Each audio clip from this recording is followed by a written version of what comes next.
কাগজটা কেন ছিঁড়ে ফেললেন আপনি? হ্যাঁ, কাকে আড়াল করতে চাইছেন? ওই বিহারীকে? কি ভেবেছেন এই কাগজটা ছিঁড়ে ফেলে ওই ভণ্ড বিহারীকে আপনি আড়াল করে বাঁচাতে পারবেন? আড়াল?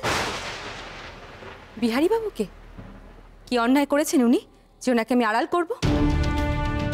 আজ অব্দি ওনাকে আড়াল করার প্রয়োজন হয়নি, আর পরেও প্রয়োজন হবে বলে আমার মনে হয় না। বাহ, চমৎকার। অন্যায় নয় বলছে? তাহলে একটা কথা বলুন, চুপিসারে বিধবা মহিলাদের সঙ্গে ঘনিষ্ঠতা করা আর তাদের লুকিয়ে লুকিয়ে প্রেমপত্র পাঠানো বা লেখা, এগুলো অন্যায় নয় বুঝি? বিহারীবাবু আমাকে কিছু পুরনো বই উপহার দিয়েছে, সেটাই বোধহয় আপনি অলংকার প্রয়োগ করে ঘনিষ্ঠতা বোঝাতে চাইছেন। এই আপনার শিক্ষা দীক্ষা মহেন্দ্রবাবু? এই আপনার রুচিবোধ?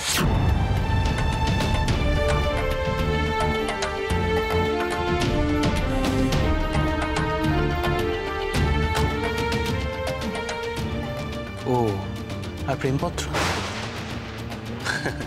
সেটা কোথাকার শিক্ষা দীক্ষা? এটা কি ভদ্রলোকের রুচি? না না, আপনি বলুন, যদি অন্যায় না হয় তাহলে আপনি কাগজটা অমন ভাবে ছিঁড়ে ফেললেন কেন? প্রেমপত্র? আপনি এখনো অনেক ছেলে মানুষ মহেন্দ্রবাবু।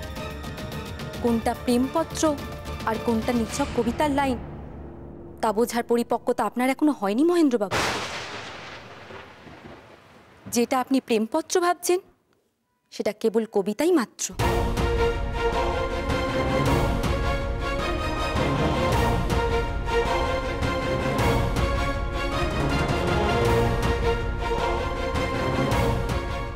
কি আশ্চর্য ব্যাপার, তাই না?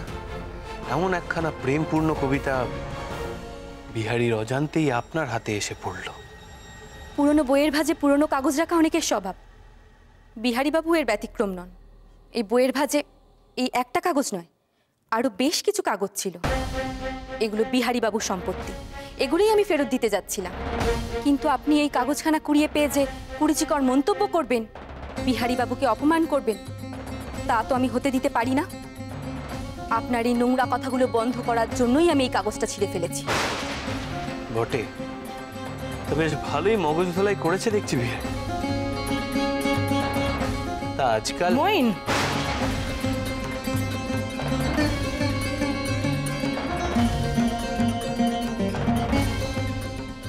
অনেকক্ষণ ধরে তোর বাড়াবাড়ি সহ্য করে চলেছি, আর নয়।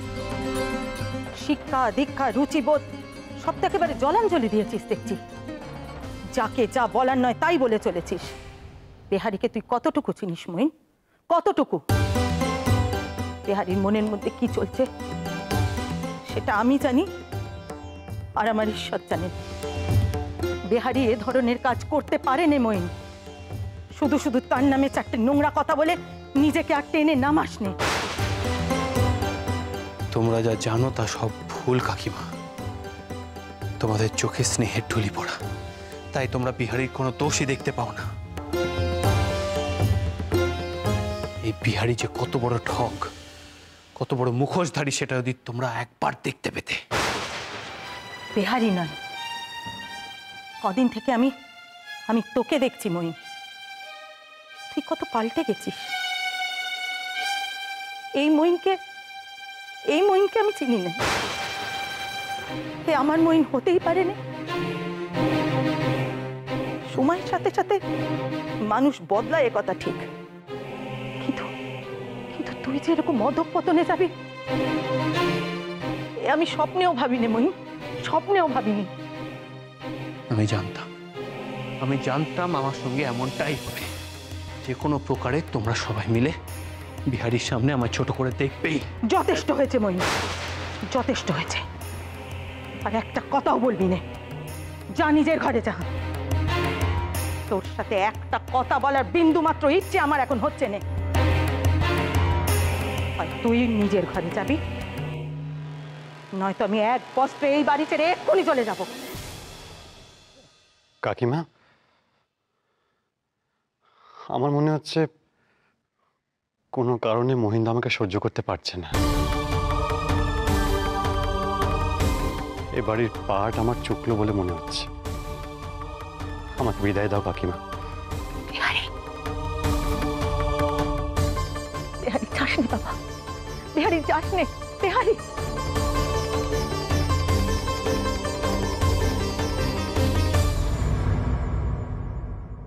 মা, কি হলো, কিছু বলবে? হ্যাঁ মা, বামুন দিদির জ্বর হয়েছে আর সূর্য নিরামিষ এসেলে রান্না করছে, তাই আমি আমিষ কটা রাঁধবো। আর তাই জন্যই জানতে চেয়েছিল কি কি পদ রান্না করব। মা তুমি কেন? তা বিনু মা কোথায়? না না বাবু, তোমার আর রেঁধে কাজ নেই। তারপরে কি রাঁধতে কি রেঁধে বসবে? বাড়ির পুরুষ মানুষেরা ঠিক মতো খেতে পারবে না। তার চেয়ে বরং বিনুকেই ডেকে পাঠাও। না না মা, বালির উপর ভরসা করে আর কতদিন চলবে? নিজে থেকে কিছু না করলে যে কোনোদিনই কিছু শিখতে পারবো না। আর সংসারটা যখন আমার, তখন তো আমাকেই সামলাতে হবে। বালি আর কতদিন আমার সংসার ঠেলবে? আপনি আমায় বলে দিন মা, কি করতে হবে? আমি ঠিক পারবো। যা, এতদিনে তোমার আক্কেল হয়েছে। তবে সাদিকে আমি বিনুকে এই সংসারে নিয়ে এসেছিলুম, বিনুকে দেখে তোমার শেষমেশ শিক্ষে হলো। তবু ভালো যে এতদিনে তোমার কানে জল ঢুকেছে। দেখো বাচ্চা, তোমার ওই জ্ঞান জ্ঞানানিতে সাই দিয়ে আমি তোমাকে হেসেলে পাঠাবো, তারপর কেটে ছড়ে গেলে ময়ূরে আবার গাল ফুলবে। তার থেকে তুমি বরং তোমার স্বামীর মত নিয়ে এসলো, তারপর হেসেলে ঢুকো। উনি এখন আর আমার দিকে ফিরেও চাননি মা। আমার হাত পুড়লো না কাটলো তাতে ওনার নজর পড়বে না। কি হলো বাচ্চা, কি ভাবছো তুমি? দেখো বাচ্চা, আমি তোমাকে স্পষ্ট করে বলছি, আমার কিন্তু এতে কোনো আপত্তি নেই। কিন্তু মইন মুখ করে, সেই ভয়ে তোমাকে আমি কোনো কাজের কথা বলতে পারি। সে আবার ভেবে না বসে আমি তোমাকে জোর করে হেসেলে পাঠিয়েছি, তারপরে সে আমার দুষবে। সে উনি যাই ভাবুন, আমি ওনার স্ত্রী, আমারও তো কিছু কর্তব্য আছে। আপনি এ নিয়ে চিন্তা করবেন না মা। উনি এখন এসব নিয়ে আমাকে কিচ্ছু বলবেন না। আপনি আমায় বলুন কি কি পথ করতে হবে। তোমার মামা বাবু পাকা পোনা নিয়ে এসেছে, তুমি বরং ওই পেঁয়াজ দিয়ে একটু মাখো মাখো করে রেঁধো তো। মইন আবার ওটা খেতে খুব ভালোবাসে। আর ওই কুচো চিংড়ি দিয়ে পুঁই ঘন্ট রেঁধো, কয়েকদিন ধরে ঠাকুরপো খাবো বলছে। দিদি, কিছু বলবে মেজবু? দিদি, এই সংসার থেকে আমার মন উঠে গেছে দিদি। আমাকে ছুটি দাও। আমি মনস্থ করেছি কাশি যাব। আমায় অনুমতি দাও দিদি। এ তুমি কি বলছো মাসি?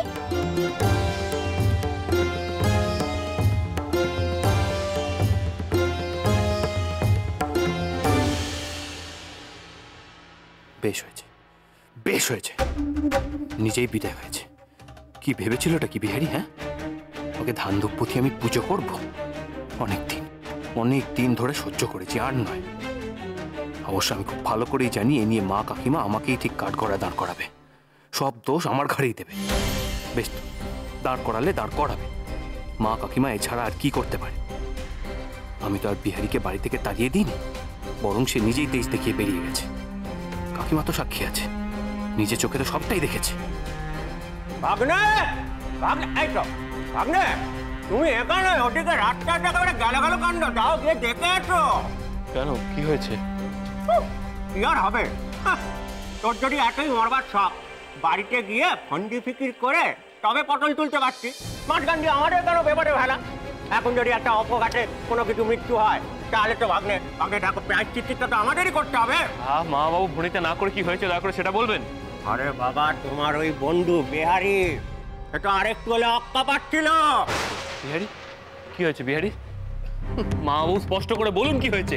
কি আর বলবো, রাস্তা দিয়ে বাজার করে ফিরছিল তো দেখি ওই বিহারি ছোড়া একেবারে পথের মাঝখান দিয়ে হাঁটছে, যেন কোনো কিছুতেই তার মন নেই, পাগল হয়ে গেছে। ওটা মাথায় হুটকান ছিল কে জানে? ভাগ্নে, তার পেছন দিয়ে দেখি একটা ওই গোড়াদের হিটন গাড়ি আসছে, বুঝলে? তো গাড়ির দারোয়ানটা তো তাকে অনেক করে চেঁচিয়ে সাবধান করছিল, কিন্তু সে কথা তার কানে পৌঁছলে তো।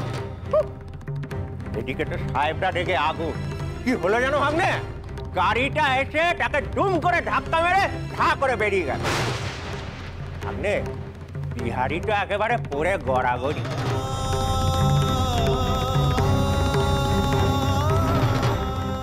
সে কি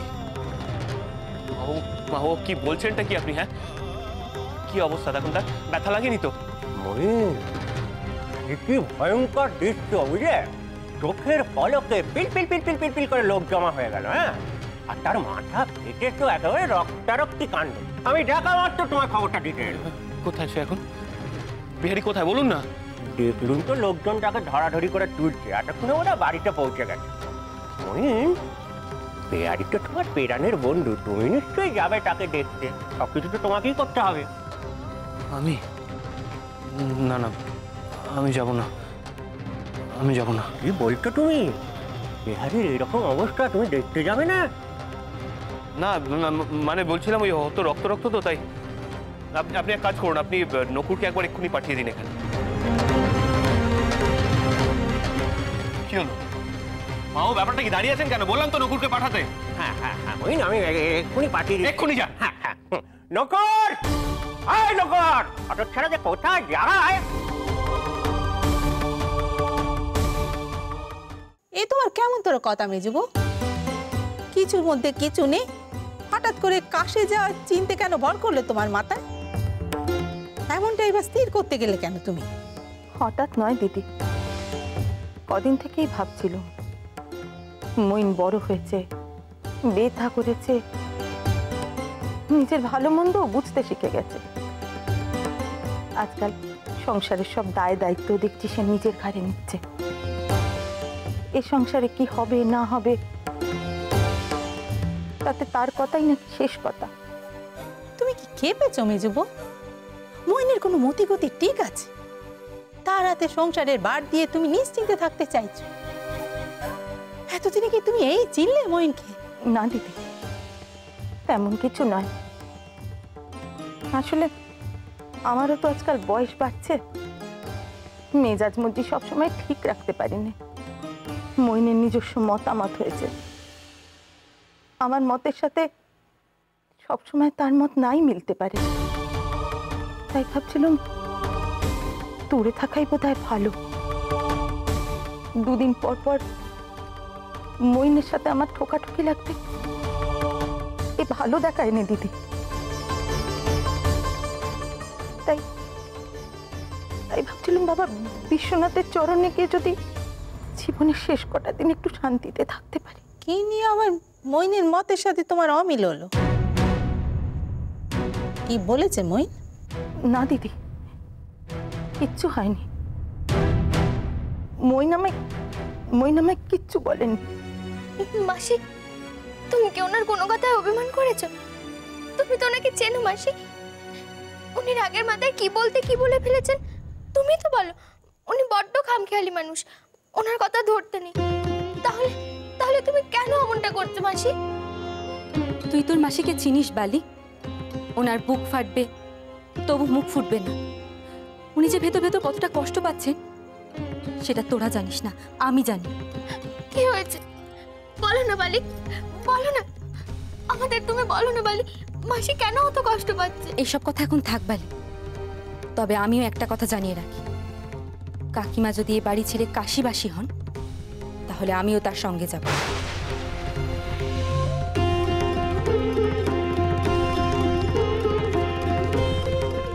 বাকি জীবনটা আমি কাশিতেই কাটিয়ে দেব। আমি বিধবা মানুষ, সংসারের মোহ মায়া সুখ স্বাচ্ছন্দ্য এইসব যে আমার জন্য নয়। কি হয়েছে বলতো তোদের? তোদের কি সবার মাথা খারাপ হয়ে গেছে? যত সব পাগলের বলে।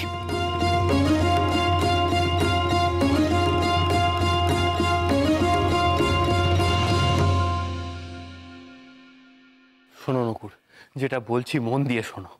তোমার বিহারি দাদাবাবুকে কিন্তু গাড়িতে ধাক্কা মেরেছে, অনেক রক্তপাত হয়েছে।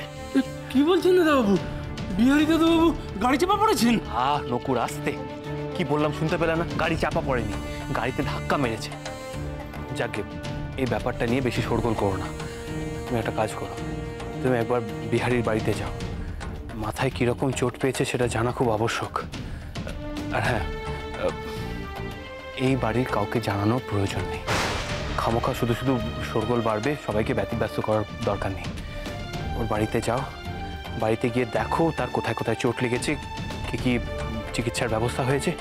প্রয়োজন পড়লে ওষুধপাতি ফলটল যা লাগবে তুমি কিনে দিয়েছো, কেমন? কানাই বড্ড ছোট, ও একা সবকিছু সামলাতে পারবে না। ঠিক আছে দাদাবাবু। কি হলো, এখানে দাঁড়িয়ে আছো কেন? যাও তাড়াতাড়ি যাও। নকুর, হ্যাঁ, কিছু বলবেন?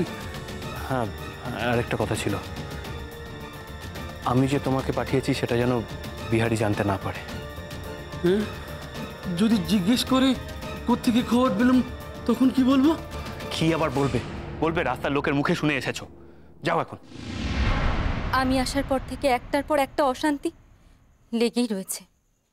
যার যা খুশি যখন খুশি আমার নামে বদনাম দিচ্ছে। আমিও তো একটা মানুষ মা, কাজেই ঠিক করেছি আমি আর কারুর সংসারে থাকবো না।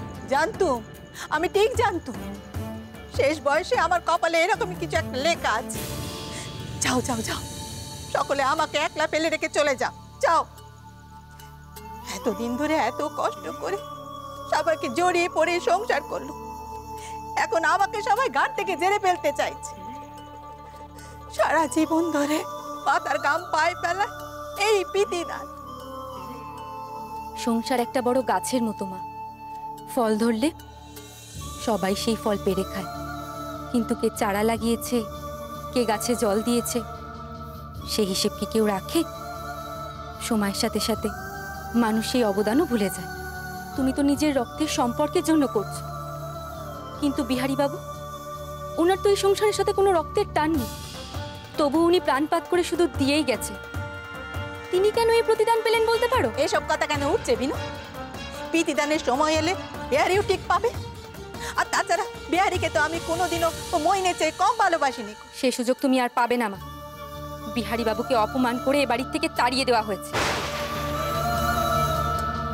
তিনি এতটাই দুঃখ পেয়েছেন যে যাওয়ার সময় বলে গেছে তিনি আর কখনো এ বাড়িতে ফিরে আসবেন না।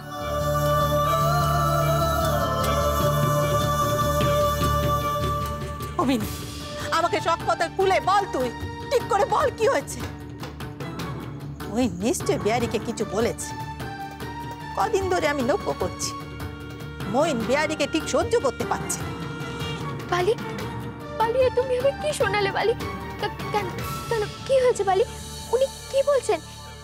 বিহারি ঠাকুরপোকে তুমি একবারটি আটকালে না কেন বালি?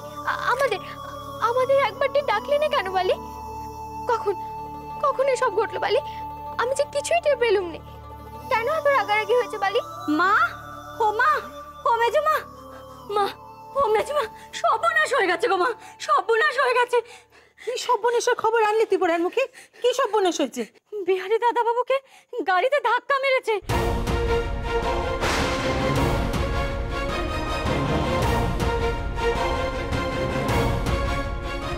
মাথায় মাথায় বড্ড চোট লেগেছে। এই মাত্র নিজের কানে শুনে এলাম গো। দাদাবাবু নকুরকে বিহারি দাদাবাবুর বাড়ি যেতে কয়েছে। আর রাধা মাধব, না না বালি, বালি দাঁড়াও বালি। নাও, এই টাকাগুলো ধরো, যা যা লাগবে সব কিনে দেবে, তারপরে আসবে। ঠিক আছে দাদাবাবু। যা যা বলেছি সব মনে আছে তো? আগে হ্যাঁ দাদাবাবু। এসো। দাঁড়াও নকুর দাদা, আমিও তোমার সাথে যাব। আপনি আপনি কোথায় যাবেন? আমি তোমার সাথে বিহারি বাবুর বাড়ি যাব। দেরি করো না নকুর দাদা, তাড়াতাড়ি চলো। দাঁড়ান, কোথায় যাচ্ছেন আপনি? শুনতেই তো পেলেন, বিহারি বাবুর বাড়ি যাচ্ছি। আপনার কি মাথা খারাপ হয়ে গেছে? একজন মহিলা হয়ে একা একা ওর বাড়িতে যাওয়ার অর্থ কি দাঁড়ায় সেটা কি আপনি জানেন না? আপনি কি জানেন না যে একা থাকে, ওর বাড়িতে অন্য কোনো মহিলা থাকে না?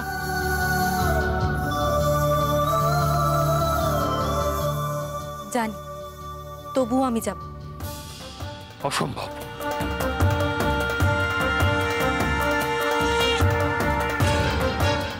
নকুল,